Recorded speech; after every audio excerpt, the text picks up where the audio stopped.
The system took one look and immediately set its eyes on me. Someone honest and well-behaved. It said that just by looking at me, I was clearly cut out to be a simp. So it picked 3 beautiful women for me, and told me to conquer one of them. However, to make absolutely sure nothing went wrong, I conquered all of them. I even went ahead and took in their whole best friends group as well. Unfortunately, an honest man can only date one. Because of this, I was troubled. I had no choice but to check their heartbeat values, to see whose was the highest so I could be with her. Who would have thought that when I opened it? All the heartbeat values were 0. I was filled with rage. Isn't this bullying someone as honest and well-behaved as me? Chapter 1. The system selected me as its designated conqueror. It gave me 3 beauties and told me to conquer one of them. One was a cold, aloof female boss. Another was a pretentious coquette. And the last was a pure college girl. I nodded obediently. When the system came to check the results, I opened my phone and showed it. Pinned at the top were the 3 of them. The system was utterly shocked. "Aren't you going to explain this?" I replied. "Didn't you tell me to conquer them? I'm done. They're my girlfriends." The system flew into a rage, saying it was a pure love system, refusing threesomes, foursomes, anything beyond 1v1. It said I had ruined its reputation, and that it originally chose me because I looked honest and decent. Never imagining someone seemingly honest and harmless could actually pull something like this. So hurtful. I only look honest on the outside. There's a saying, more friends means more paths. Then having more partners also means more homes. Right. If I chose only one and she broke up with me, wouldn't that be a failed conquest? I was just leaving myself a way out. I completed the task so well that even though I didn't understand what the system didn't understand, I still obediently prepared to break up with 2 of them to achieve the 1v1 ending. So the system and I opened the affection value panel together. Displayed clearly were Willow, 0%, Sophia, 0%, Freya, 0%. Chapter 2. Those who toy with others will be toyed with in return. I couldn't sleep the whole night. Even the system couldn't help comforting me a little. I thought that with so many boats I stepped onto, at least one would be sincere. Turns out none of them were. This world is not friendly to me at all. I hate heartless players. 3 big fires ignited in my heart. One was for Willow, one was for Sophia, and the other was for Freya, who I hadn't yet gotten my hands on. Each of their profile pictures was different. In my message list, they had all sent "good night" at the same time. Willow wrote, "Good night, George." She's the one who loves to pretend. Calm and elegant on the outside, but cold-hearted within. Behind my back, she's probably laughing at how gullible and easy to fool I am. Sophia wrote, "See you tomorrow, hubby." She's the most pretentious coquette. Those charming, smiling eyes, appearing like a fake innocent angel in front of others. God knows how many men's cars she's gotten into behind my back. Freya wrote, "Good night, sweetie, kiss." She's the most shameless, spending my money, clinging to me day and night, acting all cute and dependent. Yet in truth she's an ungrateful white-eyed wolf. I was furious, drinking to drown my sorrows, downing bottle after bottle, and posted a WeChat moment. Picture, JPG. Soon, replies appeared below. Willow asked, "Why did you drink so much?" Sophia asked, "Hubby, what's wrong?" Freya wrote, "Sweetie, don't be sad. Come here, let me hug you." So they weren't asleep. They were probably chatting with other men behind my back. Chapter 3. The 3 0% values almost made me go blind. All my efforts went to waste. What difference is there between this and finishing a work document without saving, only for the power to suddenly go out? This is nothing like the conquest I imagined. They lied to me, saying they liked me, but in reality, each one of them had no idea what kind of schemes she was planning. Setting aside the fact that I was dating 3 girls at the same time, does that mean they're deceiving my feelings and sincerity is not wrong? Besides, this is a conquest world. What if I dated 30 girls at once? Even then, they shouldn't deceive my genuine feelings. I wiped my tears and downed the liquor in one go. My tears soaked the instant noodles, and I swore I would never let women fool me again. A simp must awaken. An honest man must turn dark. Chapter 4. The system comforted me, saying, "Maybe it's just a bug." I had considered that possibility too, but the next day when I went to pick Willow up from work, that thought disappeared completely. The receptionist was familiar with me, and I moved through the company without hindrance. Right as I went upstairs, a woman's voice reached my ears. "Are you talking about George?" Hearing my own name, I instinctively paused and pricked up my ears. I frowned slightly. This kind of scene felt strangely familiar. The next second should be. She continued, "He's honest, dependable, and responsible. He's a man you can entrust your life to." So it was my honest guy persona that had touched her. Willow's voice was cool and indifferent as she said, "I don't want to be trapped by some arranged marriage between matching families. Honest men are easier to control anyway. Besides, Those rich heirs are all too unfaithful. She added, as for love, I'm not some love-brained fool. I'm way past the age of chasing romance. I don't need love, and I won't give love to anyone. The woman opposite her was probably her close friend. Her friend smiled lightly and said, "You say that, but aren't you afraid George will find out? Or is it that you've saved your real feelings for your ex, and you're just using your current boyfriend as a replacement sucker?" Willow replied unhappily, "He'll never find out." After hearing everything, I was utterly speechless. Conquering Willow took the most time. I studied countless strategies and finally discovered she enjoyed the training-like emotional manipulation style. So with her, my persona was that of a gentle, attentive, warm-hearted man, remembering all her preferences, cherishing every detail, and giving her emotional support to satisfy her emotionally. My whole family practically treated her like some revered ancestor. In short, she successfully manipulated me, and I became her bottomless line simp. Except, I was simping for 3 people at the same time. I had only a little time to simp for her. The rest I had to run around and simp for others. Feeling incredibly heavy-hearted, I walked downstairs. Then I called Willow. She asked, "George, what's wrong?" "Truly good at pretending," I said. "Nothing. I just wanted to hear your voice." Willow spoke softly. "If you really want to marry me, you'll have to agree to 3 conditions. First, after marriage, you'll do all the housework. Second, all the family finances will be controlled by me. Third, the bride price will be $300,000, and the gold jewelry is counted separately. If you agree, then I'll agree to marry you." After saying that, she glanced at her friend. Everything conveyed without words, as if telling her, "See, easy to control." And indeed, she had me in the palm of her hand. After all, my mother, who doesn't have much time left, said her last wish is to see the 2 of us get married. Chapter 5. On my side, I made an announcement. My terminally ill mother instantly jumped up from the hospital bed. She said, "Boss, are we not acting anymore?"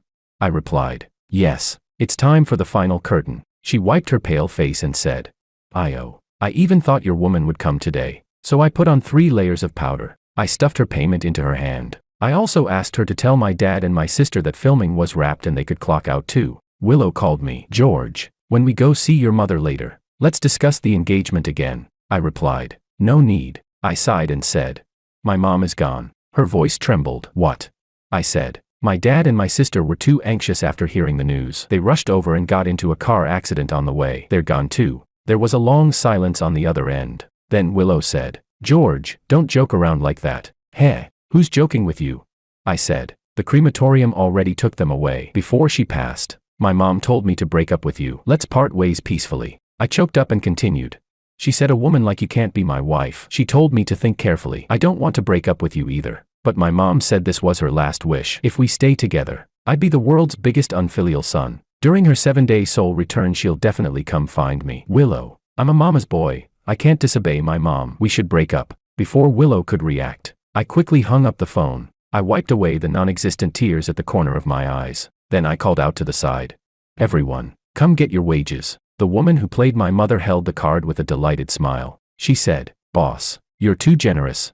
I glanced at her. She said, "I get it." She wore a knowing expression. "Since I already went into the crematorium, your woman, or rather, that woman, will never find me." Chapter 6. Willow's calls came one after another. I didn't answer any of them, but unexpectedly, her close friend called me instead and told me everything she had overheard from Willow. She also told me that Willow's white horse prince was named Makoto. The 2 of them were perfectly matched, same family background, grew up together, shared interests, sharp and evenly matched. But right when they were about to end up together, something happened, and Makoto suddenly left the country without a word. Ever since then, Willow had strongly rejected the idea of marrying someone equally matched. That was why she chose me, who wasn't from a matching family. I was a little surprised. Not surprised about Willow's past, but surprised that the betrayal she suffered back then came so abruptly. The friend continued, "Intentionally or not, if you need, we can meet and talk. Actually, I've seen you before, and maybe Willow isn't the person most suited for you." I replied, "No need." I cut her off and sighed. "Willow and I already broke up. Maybe we really aren't suitable. Willow brings misfortune to men. My dad, mom, and sister are all gone. If we stay together and she brings misfortune to me next, what then? Anyway, I'm hanging up. I don't have the time to take in another one. Get in line, I'm very busy." I didn't block Willow, just ignored all her messages, and made an appointment with the next girl. Chapter 7. I glanced at the person in front of me. Sophia, a dazzling, flamboyant, pretentious and scheming coquette. The first time I saw her, I fell in love at first sight, and conquering her took a great deal of effort. Not only did I need to avoid Willow's sharp eyes, I also had to cater to Sophia's tastes. She had countless admirers, her pair of seductive, peach blossom eyes were truly beautiful. I spent no less time conquering her than I did with Willow, just to prove that, in my heart, the two of them held equal importance. I treated her so well, gave her double the time and sincerity. Whatever I gifted Willow, I gifted her too. Whatever I texted Willow, I texted her as well. I kept everything perfectly balanced. Anyone who saw it would praise. He's so considerate, and yet her affection value was still 0. Heartless player. Another heartless player. Sophia rested her chin on her hand and looked at me. What's wrong, hubby? You look unhappy. With Sophia, my persona was that of a playful delinquent. Sophia loved that type, because that day when I rented a luxury car, she accidentally rear-ended me with very calculated precision. I joked, "It's fine if you don't compensate me, but in return, you can let me bump into you too." She blushed and agreed. From that moment, I knew she was a pretentious coquette with schemes behind her smile. Based on my deduction, if 10 men driving luxury cars flirted with her, she'd add all 10 into her WeChat. Morning, afternoon, and evening, different passenger seats for different men. And then she'd still send me a "good night, hubby." The more I thought about it, the more convinced I became. The more I thought about it, the clearer everything became. So insightful, so enlightened. A sudden revelation. I must be the reincarnation of a wise old sage. Sophia didn't look like an honest woman at all. And how could someone who wasn't honest deserve someone extremely honest like me? The more I thought, the angrier I became. And I slapped Sophia across the face. The delinquent persona was great. I could vent my anger without her noticing anything odd. She probably even thought it was flirting. Seeing me suddenly lose my temper, Sophia thought I had heard some rumors. She hurriedly said, "Hubby, those things were all made up by others. You know I report everything to you every day." According to the usual plot, Sophia definitely also had some tragic backstory, and sure enough, her close friend betrayed her easily under my light prodding. Truly a Schrodinger's best friend, she said. Sophia once fell for a guy at first sight. His family wasn't well off, but he was very strong-willed. But after Sophia went abroad and returned, she never saw him again. He didn't hang around that area anymore, and no one knew where he went. Sophia kept missing him, until she met you. She pursed her lips and added, "It's because you look very much like him." I was speechless. The system couldn't help but pity me and said, "I thought you were the bad one, but it turns out they are the bad ones." What a battlefield of bad people. Chapter 8, the third one, the one that broke my emotional defenses the most. Freya. At that time, I already had Willow and Sophia, and still had a bit of spare money. So while wandering around the university district, I deliberately arranged an accidental encounter with Freya. She was wearing a white dress, obediently handing out flyers, innocent doe-like eyes, a few soft strands of hair falling beside her ear.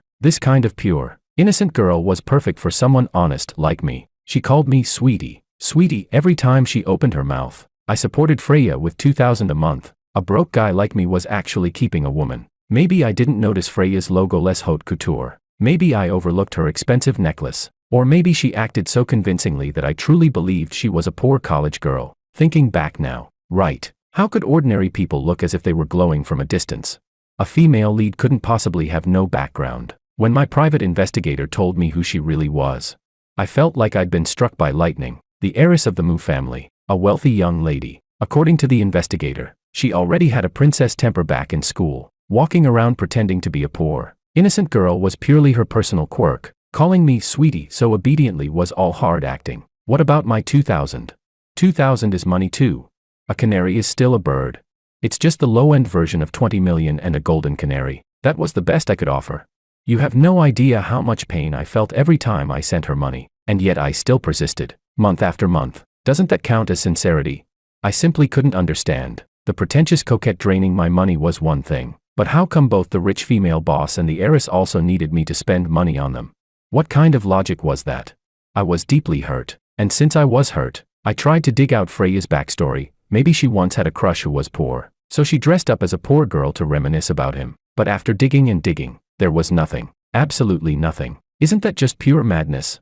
Chapter 9. In the past, I acted as their simp, their convenient tool, their walking ATM. I tailored different personalities and personas for each of them based on their preferences. Yet after giving them my time, effort, and sincerity, not a single one of them was truly sincere toward me. The system's Tao heart shattered. It said, "Why is this happening? It shouldn't be like this." I clearly selected excellent female leads. They were supposed to be gentle, considerate, and understanding. It rambled in confusion. None of the carefully selected, top-tier heroines delivered. The system cried miserably. It said, "This isn't the heroine persona I wanted." It was just a young, inexperienced little system. Its idea of a female lead was still stuck in who knows what ancient era. I said, "Human nature is complicated. We can't control the protagonist's genes mutating into heartless players." It said, "But you're also a player." I replied, "I'm not." It said, "You dated 3 women at once." "You are." I said, "Just tell me, was I sincere toward them or not?" The system hesitated, lost for words, because although I stood on 3 boats at the same time, I gave each of them real sincerity. A truly upright man never favors one boat over another. How could that possibly count as being a player? The system hesitated and said, "All right, they really weren't sincere toward you." I said, "Since I'm a good man, shouldn't I find a good woman?" It said, "Well, that's true." I asked, "Do you still have stock over there?" The system gave me a confused look. I added, "Just kidding." I wouldn't dare accept anything from the system anymore. Feeling pure-hearted and guilty, the system eventually agreed that I could conquer anyone I wanted, anyone at all. So when I began interacting with new people again, I simply no longer had time to deal with those old ones. Chapter 10. Sophia quickly sensed that something was off with me. After all, I had never given her the cold shoulder before, but this time, I was extremely perfunctory with her. My replies were only a few words at a time. Haha. Okay. Sophia couldn't stand it and tried to retaliate with the same coldness. But when she realized I didn't care at all, even switching to single-word replies, she emotionally broke down. Sophia texted, "Hubby, if I can't see you I'll die." Sob sob. This kind of flirting trick between couples was normal. In the past, I would comfort her in all kinds of ways. Now, I replied, "Then go die." Sophia froze. She reread those 3 cold words several times, "Then go die." It struck her like a bolt of lightning. Sophia called me. I declined. After she called n times without stopping, I apologized briefly to the new girl beside me and stood up. I said, "Say it quickly." She said, "George, why are you?" I cut her off. "Since you called, I'll speak frankly. I have a psychological cleanliness obsession. I prefer girls who are clean every day and night with you." I forced myself to accept it, then told myself to let it go. It tortured me. I sighed. "Sophia, I'm sorry. Let's break up. My mom said white paper should match with white paper, and newspaper should match with newspaper. I'm a mama's boy. I can't disobey my mom." Then I hung up. The system was stunned. It said, "Can that reason even work? What if Sophia is a clean and good girl? Then the breakup reason wouldn't make sense." This time, I genuinely laughed. I said, "Don't make me laugh." Chapter 11. But what I didn't expect was that Sophia waited downstairs for an entire day, just to see me when I came home. I was humming a tune when I saw a beautiful silhouette in the distance. One glance and my soul was almost hooked away. When I snapped back to reality, the figure had already flashed right in front of me. Sophia's eyes were red as she said, "Where were you? I couldn't find you anywhere. You didn't go to the place we first met, or the place we had our first date, or where we first." I stopped her in time. Her words were getting too jaw-dropping. I said, "Because we already broke up. My mom said I can't be with you. I'm a mama's boy. I can't go against her." She threw herself into my arms, burying her face in my chest. "Hubby, don't treat me like this. I can't take it when you ignore me. I feel like I'm dying." No matter what I said, Sophia wouldn't listen. She clung to me like sticky candy, refusing to let go. If she doesn't get put in her place, she really forgets who she is. Chapter 12. I yanked her away and pushed her out. My true nature was exposed. Since everything was already over, exposing it didn't matter anymore. We honest people are not that easy to bully. I said, "I don't want a woman who's been tainted. Who knows if you were dumped by some random guy out there before suddenly remembering to come back to me." Sophia looked bitter. Her throat went dry. Hearing that, her eyes nearly rolled back. She almost fainted. She said, "I didn't." I said coldly, "You did." "I really didn't." "You did." Sophia closed her eyes. She said, "George." I looked at her in confusion. She bit her lip and said, "I always thought you knew. My first time was with you. No one has ever touched me. You're even my first boyfriend." I gave her a doubtful look. It was as if she had suffered enormous humiliation. She said, "You can insult my character, but you cannot insult my first time." I asked, a little suspicious, "Really?" She nodded. "Really? If I'm lying, may I be hit by a car, electrocuted, pecked to death by birds, drowned, trip myself by stepping on my own feet and die?" I was still half believing, half doubting. Seeing that I still wore that "how is that possible" expression, Sophia's eyes finally turned red with frustration. She started rambling again, swearing in every possible way. I decided to allow her near me, for now. Even if she's a heartbreaker, she has to be clean. because right now I'm traumatized by 3-0 scores, and my misophobia is extremely severe. Sophia was so moved she burst into tears. She choked out that she absolutely only had me, absolutely only dated me, absolutely treated me as her most beloved treasure. I didn't accept the last sentence. My most beloved treasure isn't her, but I didn't say it. I sized her up subtly. Sophia immediately said, I've been working on keeping my shape the whole time. I never let myself go. That would do. Chapter 13. The topic returned to Willow, whom I had broken up with. Citing the reason of her being a husband killer, I had set all her messages to do not disturb. An absurd and strange reason. Husband killer. And then I dumped her. Willow's face flushed red. On the first day, she waited for George to take the initiative and reconcile. Nothing happened. On the second day, she decided to give George a bit of face and sent him a message to offer him an easy way out. She wasn't blocked. Sure enough, George loved her, and his breakup wasn't genuine, but George ignored her. Of the 10 messages she sent, he selectively replied to only 2, as if graciously bestowing a favor, either haha or hee. Willow texted, George, let's meet and have a proper talk. George replied, haha. Willow texted, George, I don't know about your mother. Let's talk. Okay. George replied, hee. She actually went to the hospital, but it seemed that no one remembered that there had ever been a terminally ill mother and her devoted son. The past should leave traces, and logically, she should have been able to find something out. But unfortunately, her opponent was the system, a system that had just been stunned by a heartbreaker. So she found nothing. Willow texted, if we keep going like this, our feelings will die out. Don't you really want to see that happen? George replied, unsubscribe. Willow had a bad premonition. Actually, it wasn't their relationship that was dying. It was George's feelings for her that were fading, because she just couldn't let go. Did George care? Clearly, he didn't care. For several days, Willow's face was clouded with gloom. But even so, she never reflected on what was wrong with her demands. Instead, she comforted herself by thinking George was just upset over his mother's passing and that after some time, everything would be fine. Their relationship was still unbreakable. George loved her that much. Willow still held onto a bit of hope, until a private investigator brought a photo. After seeing the photo, she felt like she had died inside. In the photo, George was standing very close to another woman. They were both smiling widely. The shameless woman seemed to be flirting with him, while George appeared effortlessly suave and calm. No, this wasn't right. Willow angrily slapped herself. She had become obsessed with seeing a cheating photo.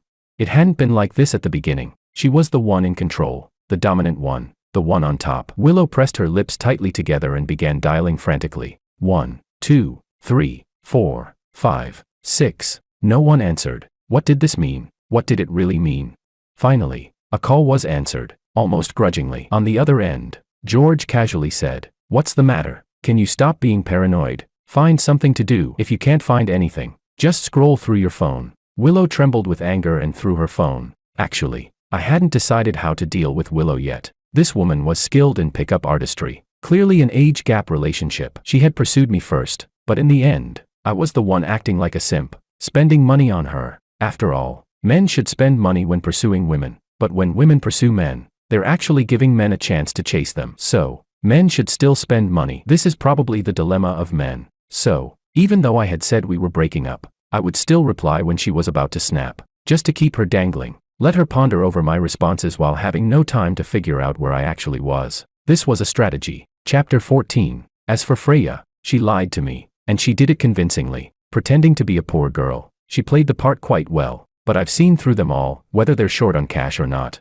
They instinctively want to see men spend money on them and feel justified doing so. I suppressed my displeasure, sighed, and said, Freya, I might not be able to support you anymore. Freya froze. I spoke sincerely. I got fired. I'm only making $2,500 a month now. If I give you $2,000, I won't even have enough left for food. With Freya, my character was that of a deep, affectionate supporting male character who made $3,000 a month and was willing to spend $2,000 on her. Isn't it extra deep and affectionate that I was willing to spend that much?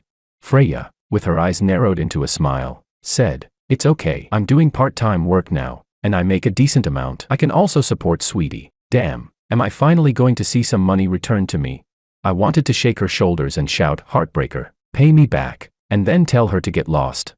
But I couldn't. I'm the deep, affectionate supporting male character. So I moistened my eyes and said, my mom was right. A virtuous wife is worth more than 1,000 gold. My mom said that nowadays, girls who are willing to put in effort in both directions are rare. You're so different. I always listen to my mom. Freya, I'm not going anywhere. I'll stay here and suffer with you. Didn't they say women shouldn't suffer with men? Well, I'll suffer with a woman instead. Let's see how much suffering there really is. Freya still had a thick stack of flyers in her hands, so I sat there and watched her hand out flyers for 5 hours. During that time, I finished 2 apples, ate 3 burgers, and cleaned out the pancake stall I passed by. Freya couldn't stop. She couldn't get angry, and she definitely couldn't take out her Apple phone. She worked for 5 hours straight, and I watched the whole thing, until she handed out the last flyer. I immediately gave her some emotional value. Freya, you're amazing. Freya couldn't help but smile and said, I saw a restaurant online yesterday that looks really good. I've never been there with anyone. Would you like to go with me? Freya, having been pampered, was completely dizzy. She spent all the money she earned from handing out flyers. She even had to pay some extra. 5 hours of work, all for nothing. Freya was speechless. I asked, why aren't you eating?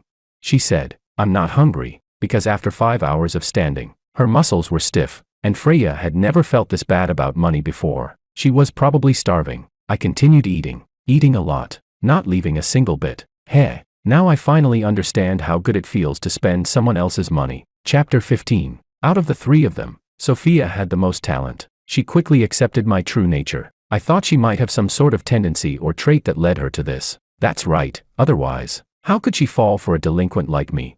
I found it easiest to get along with her, because I could take advantage of the situation and play around with my character design. Even now, after my true nature was exposed, she still seemed to enjoy it. I had a sudden inspiration. Could we perhaps do something like a bondage theme?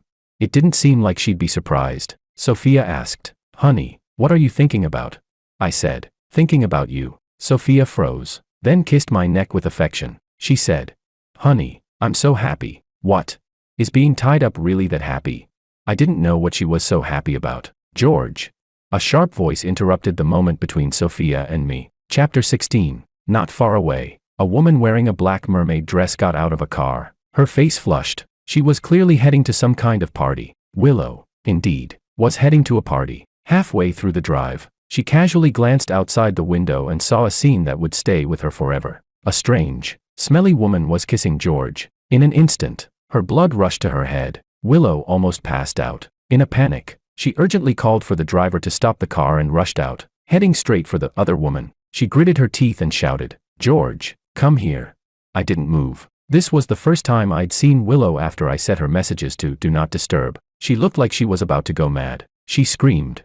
You gave me the cold shoulder just for her. I cleared my throat and said, I just didn't want to say anything that might hurt you. Rather than making us both sad, it's better to say nothing. She shrieked. Is that your reason for cold shouldering me? I've given you so much, and this is how you repay me. Cheating's bad enough, but what's this? Is this the third mistress? I was taken aback, but I still had to refute part of her statement. I said, do you know how many people I have to block if I post a WeChat update about you? You think I haven't put in any effort? Sophia, who had just been confused and was now slowly realizing that I might not just have one girlfriend, couldn't help but react with a reflexive laugh, her voice soft as she said, why are you shouting so loudly? Willow, with the mindset of chasing after the second woman, I ended up capturing the heart of the third woman, making her so angry that her face turned pale. Her elegant mermaid dress, now twisted with her distorted expression, looked especially ridiculous. Willow asked, George, be honest with me. How many women do you have? I lowered my head and didn't answer. Willow, with red eyes, screamed, answer me.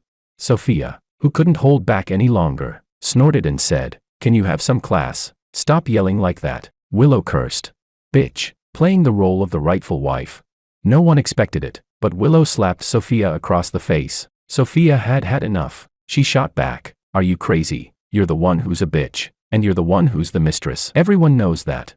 The two of them started tearing into each other. I stood there with my hands in my pockets, thought for a moment. Anyway, their character designs were all pretty cheap. Playing with heartless women won't get me punished by the law. My phone rang. I looked down to check. Oh, there's one even cheaper. Freya, pretending to be a poor college girl, was smugly sending me messages. She said, sweetie, I'm done with my part-time job. I'm free now. Freya's best friend glanced at the message and frowned. Freya, this guy looks like a player. Don't get played in the end. Freya replied, what do you know? He can't live without me. Freya took a sip of her milk tea and said, eyes full of hope.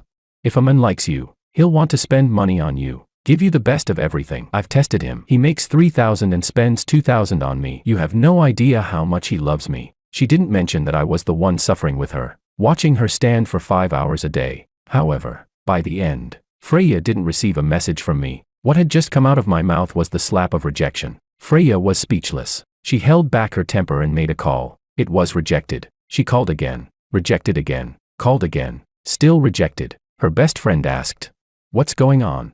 Freya covered, "Nothing. My phone's broken." Her best friend, with a meaningful look, said, "Oh, so it's just the phone that's broken. I thought George was hanging up on you." Freya rolled her eyes and said, "Hang up on me? He loves me so much. How could he hang up on me? It's just a problem with the phone." Freya paused. Then, suddenly realizing something, she sneered.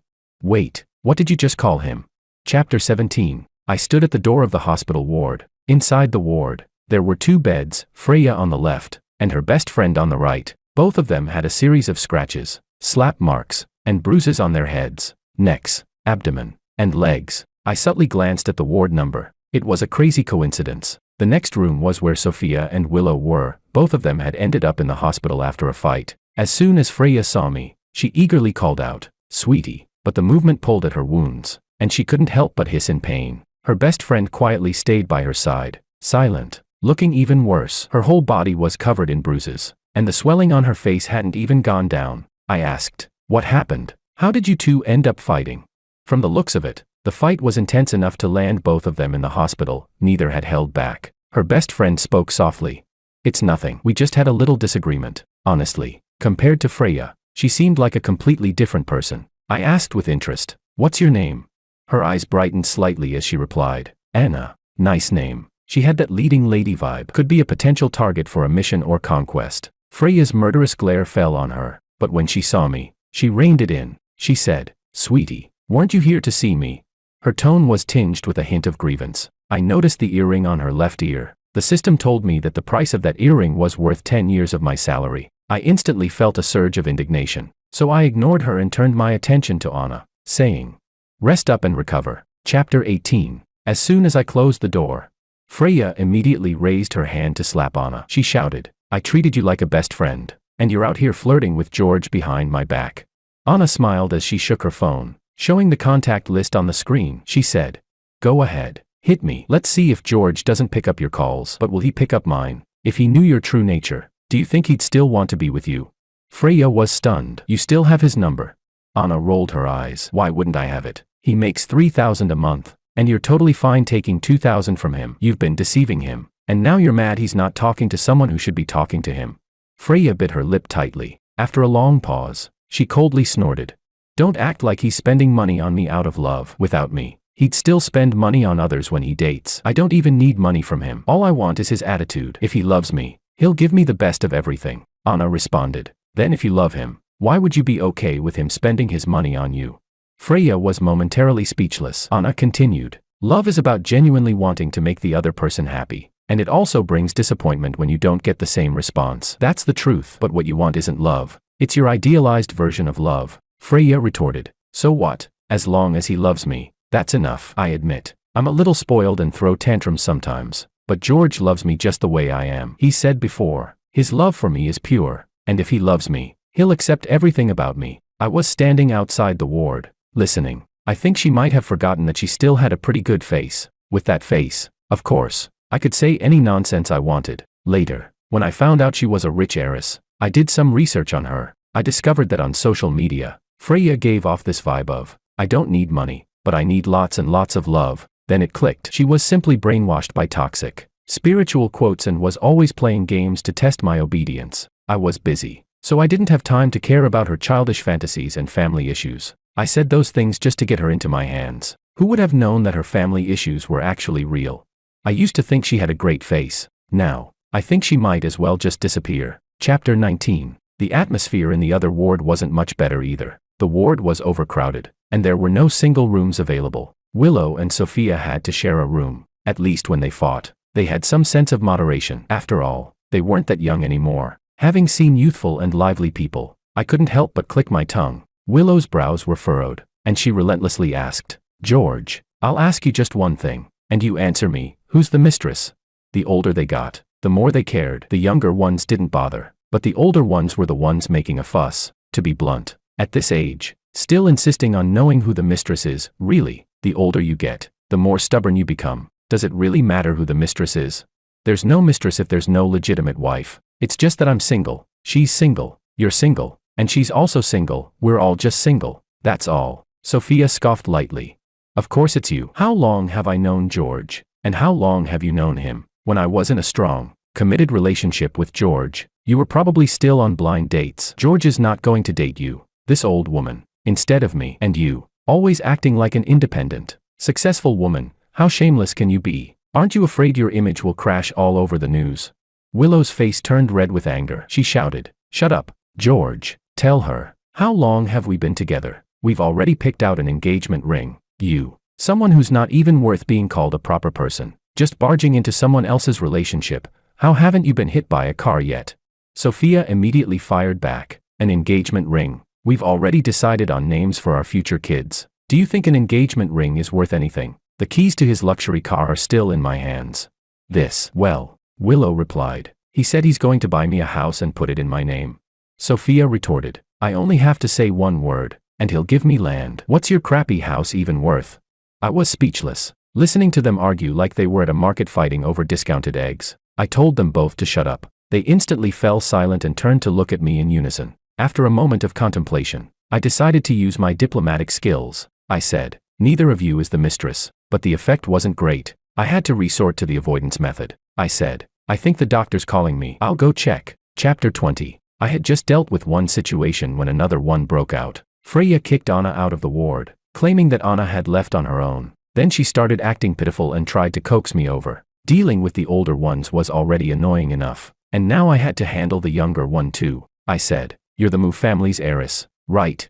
I wasn't going to beat around the bush, so I said it directly. Freya Moo's face instantly turned pale. It was as if she wasn't prepared to be exposed. Her innocent, pitiful expression shifted from one face to another. I said, let's break up. Freya finally snapped out of her daze and realized that her lie was no longer working. She shouted, sweetie, sweetie.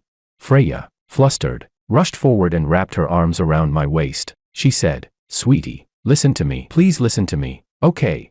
I smiled and said, no. Haven't I been good to you these past few years? Haven't you been comfortable enough? What's there to talk about? 2,000. That's 2,000.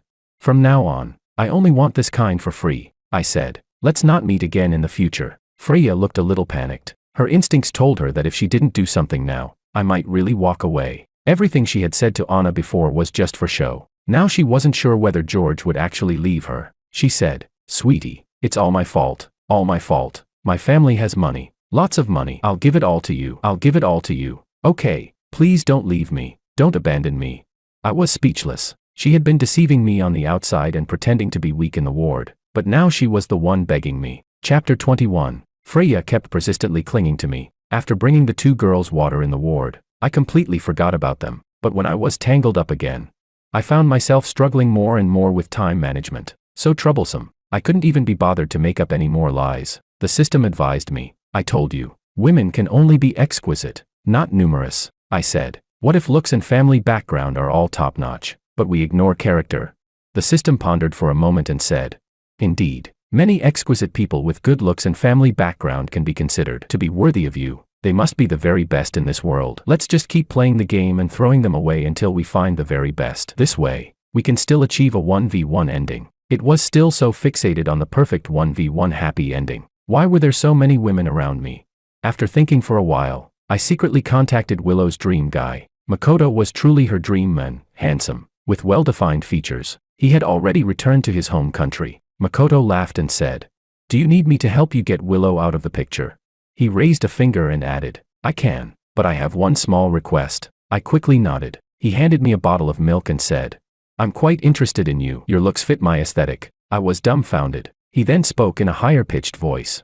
Handsome, would you like to give it a try with me?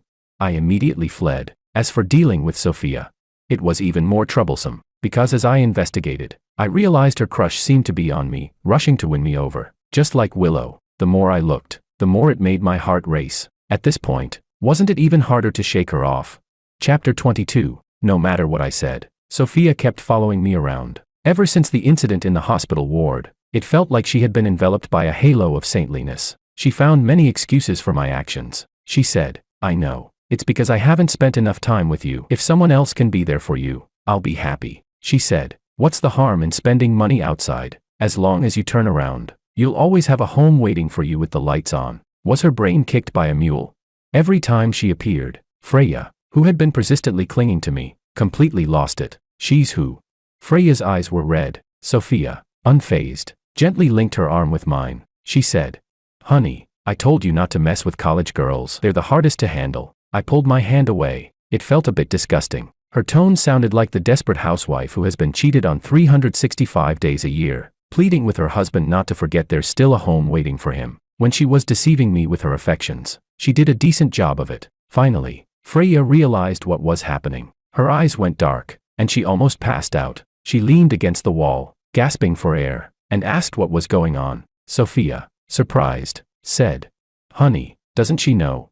I paused for a moment. It seemed I had forgotten to inform her. I said, it doesn't matter. I wasn't planning on continuing with her anyway. Freya shouted, no, this is important, very important. Freya was stomping her feet in anger, stomping so hard that she ended up hurting herself and yelping in pain. After a while, she was trembling all over. She said, George, are you really playing with me? Freya's tears fell down in large drops. It seemed like she didn't want to cry, but no matter how hurriedly she wiped them away, the tears kept flowing like a broken tap. With that pretty, innocent face that looked like a good girl, she was both pitiful and hateful. My first reaction was guilt, but my second reaction was, who's really better here? She pretended to be good, deceived me with her feelings, fabricated a backstory to gain my sympathy, and I even spent money on her, and now she's crying. Sophia, watching her rival with a dumbfounded look on her face, almost wanted to laugh. She was much easier to handle than that old pretentious coquette, Willow. Thinking of Willow, Sophia felt her teeth grinding with hatred. Shameless. Why didn't she just go die?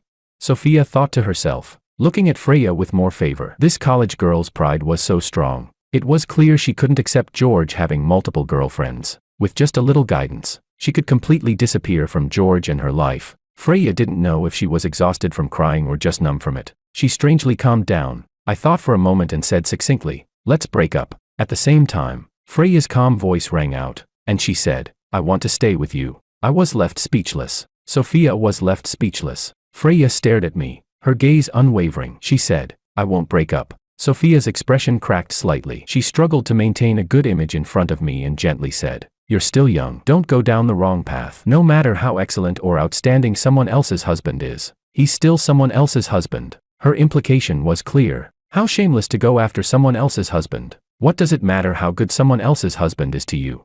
Freya, puffed up with anger, retorted, what's it to you when I'm talking to Sweetie? You're so old. Just go die already. Back to calling me Sweetie. On one hand, showing her rebellious nature, and on the other hand, calling me Sweetie. Sophia smiled, but her entire body was trembling with anger. She was cursing in her mind.